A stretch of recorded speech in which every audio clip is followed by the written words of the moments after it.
Have you ever been scrolling on Instagram or LinkedIn and suddenly it feels like everyone has their life together and their business together except for you? If that sounds familiar, you're not alone. Today, we're discussing the comparison trap, why it happens, how it impacts your business growth, and most importantly, how to break free so you can focus on building your version of success.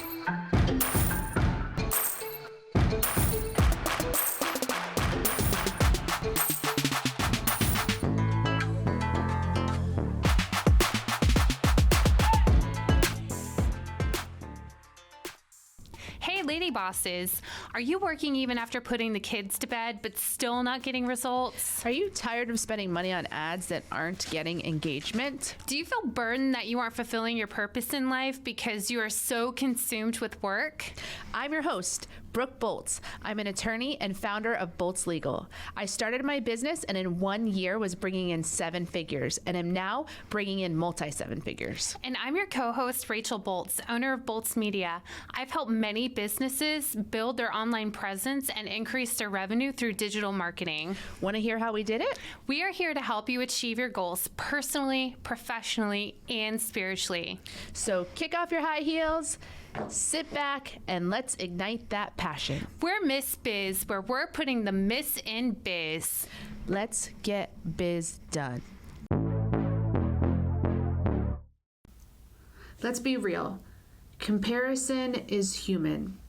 Our brains are wired for it. Our brains are constantly scanning and thinking, am I ahead or am I falling behind?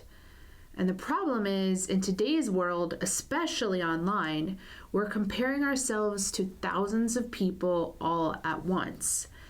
And not even the real versions of them, just their highlight reels. So of course, we feel like we're behind. The truth is, comparison isn't the problem itself. The problem is what we make it mean. That's so true. I mean, anytime that people are on social media, generally speaking, they're always putting the best version of themselves out there. So when you see only the good things that are happening, it's really easy to fall into that trap. So today we're going to talk a little bit about what comparison does to us as entrepreneurs.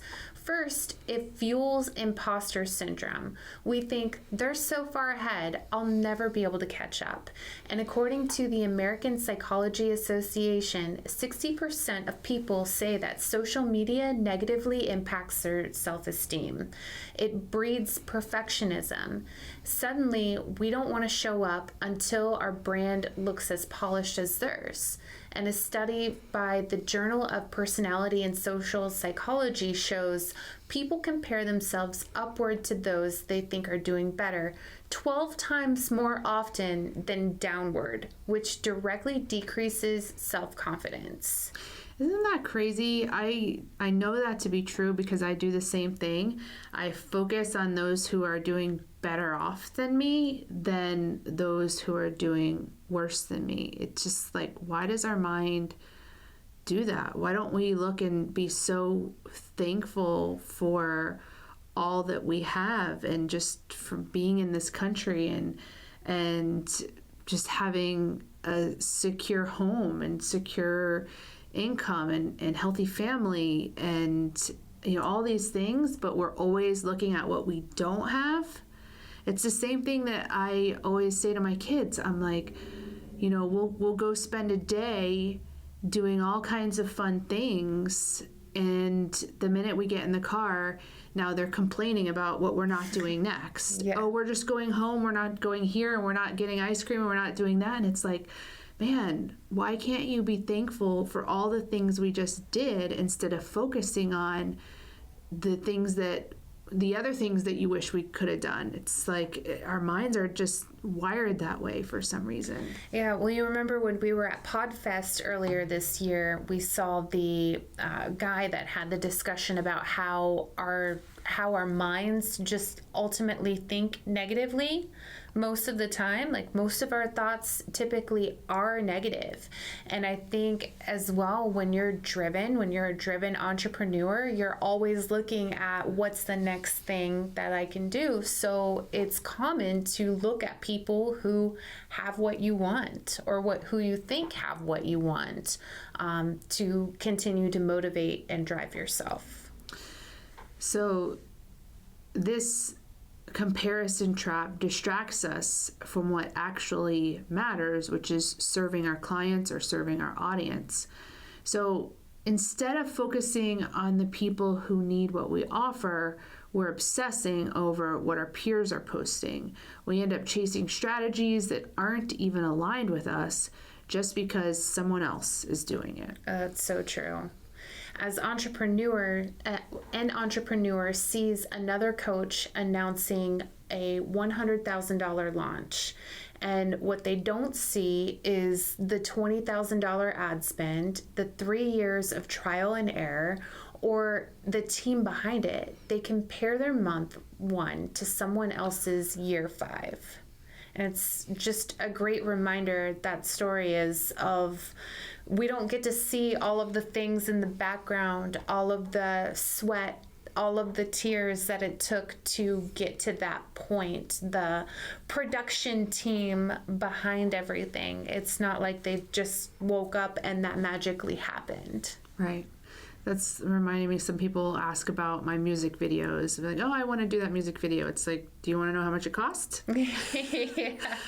Because I can tell you, and then you can decide if you still want to do that music video, because the finished product is great, but the investment is a lot. In addition to being the host of the Miss Biz podcast, I also own and operate a law firm in Florida called Bolts Legal. I wanted to make sure my listeners knew that you are invited to reach out to me with any legal issues you may have. I practice in the area of personal injury, home insurance disputes, and medical revenue recovery. However, whatever legal issue you may have, please always feel free to reach out. If I can't help you personally, I'll help you find someone who can. I'm licensed in the states of Florida and Texas, but even out of state, I have connections and know people in those places, and I'm happy to help guide you in any way I can. The best way to reach me is through the contact page on my website, boltzlegal.com. That's BOLTZ legal.com, and simply fill out the contact form, which comes directly to me and my email. I look forward to connecting with you, and thank you so much for listening to Miss Biz. So another example is the follower count obsession. So a business owner feels embarrassed about having only 100 Instagram followers. But those 100 people could fill a conference hall and could be even more profitable than someone with 50,000 passive followers. This is so true. This is something that I talk to my clients about all the time.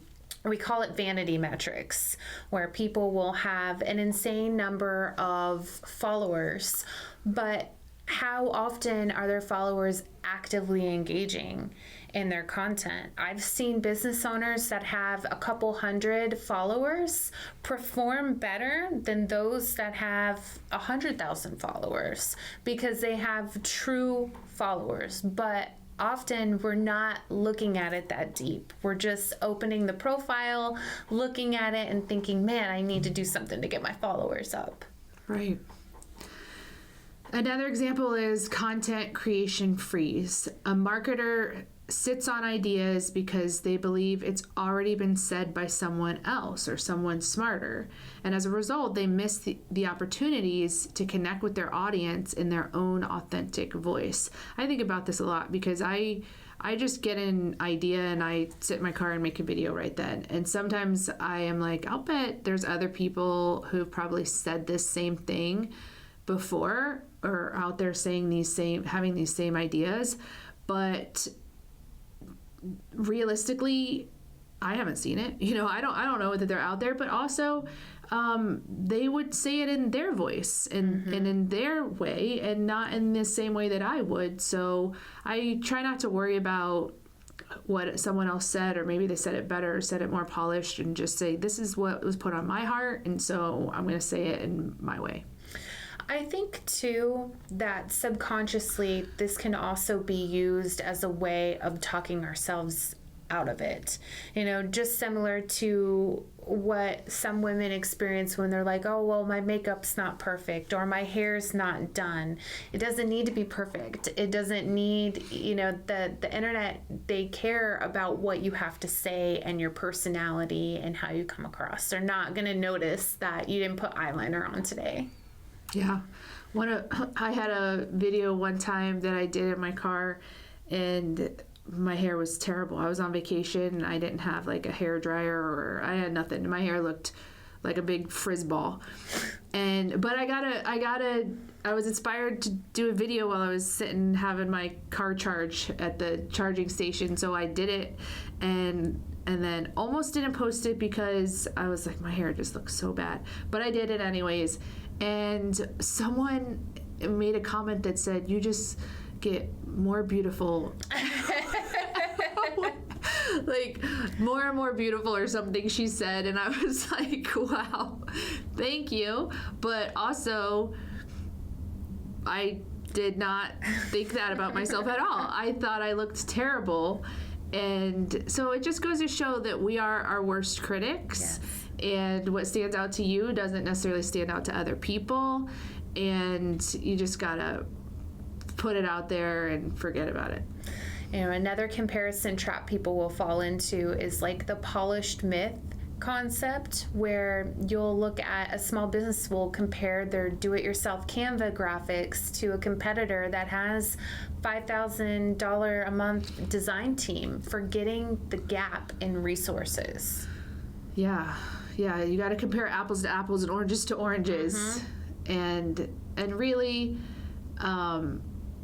there's good ways to compare yourself, and we'll talk a little bit about what some of those are.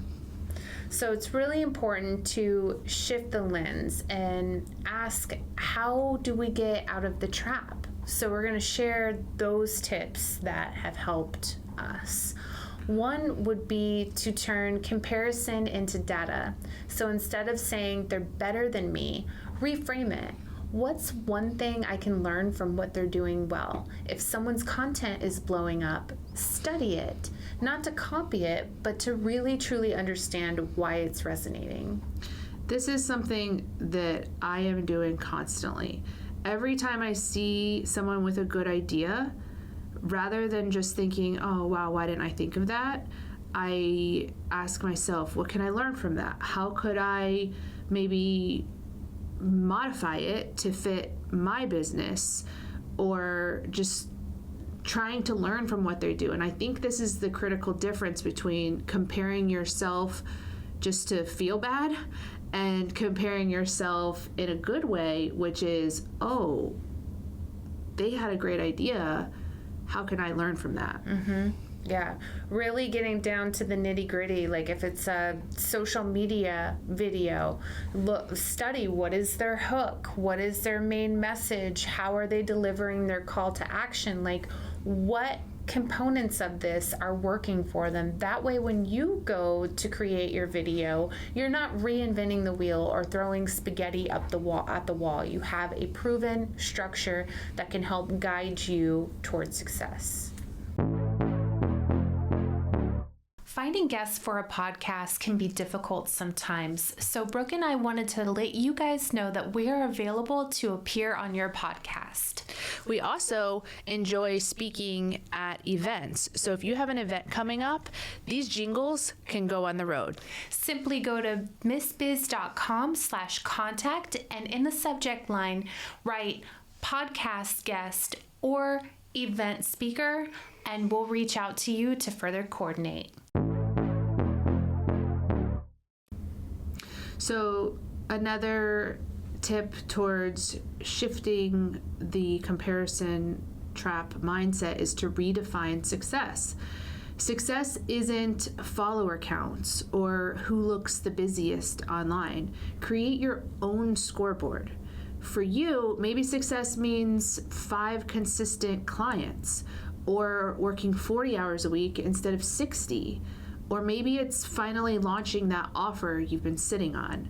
So figure out what success looks like for you. And then when you see what success looks like for other people, you won't be so tempted to think poorly about yourself because you know that you're working on those things that matter to your business.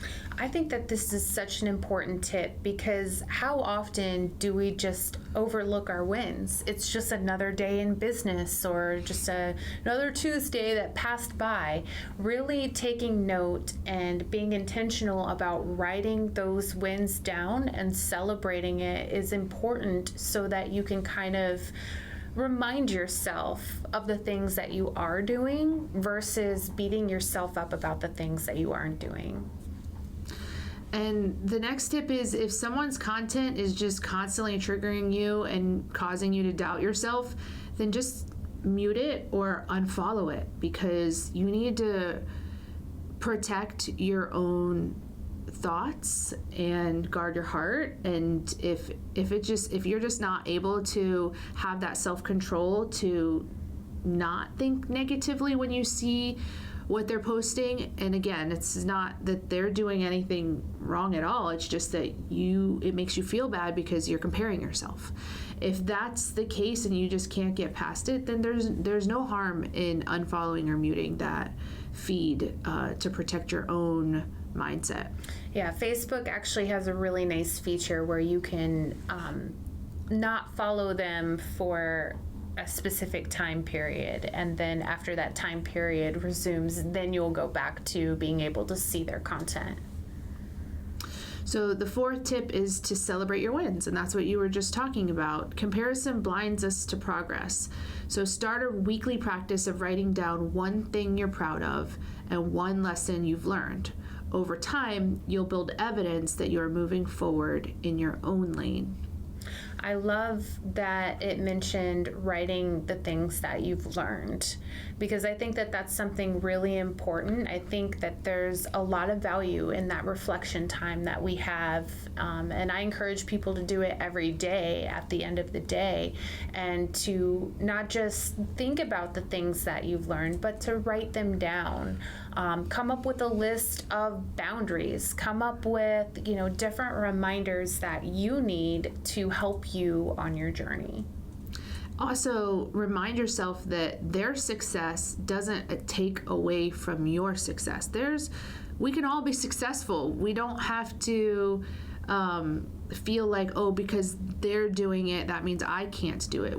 There's space for all of us, and this is a lesson that I've learned with other law firms. There was a time where I thought, there's only so much business and they're either going to hire me or they're going to hire them. And later, as I matured in my business, I learned there's enough business for all of us. Mm-hmm. They can be successful. I can be successful. We can all be successful, and we don't have to view each other as competitors or like we're trying to, fight for the same business. Yeah, it's actually a good idea if you can get to that healthy space where you're able to collaborate with one another and help one another.